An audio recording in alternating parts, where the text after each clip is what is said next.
ফের লালমাটি বোঝাই দুটি ট্রিপার জব্দ দোহালিয়া বন কর্মীদের হাতে।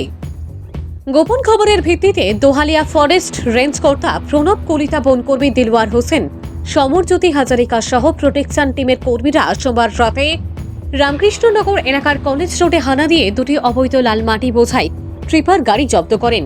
উক্ত অভিযানে বনকর্মীদের উপস্থিতি টের পেয়ে গাড়ির চালক পালিয়ে ঢাকা দেওয়াতে তাদেরকে পাকড়াও করা যায়নি বলে জানা গেছে। পরে মাটি বোঝাই গাড়িটি বিভাগীয় কার্যালয়ে নিয়ে আসা হয়।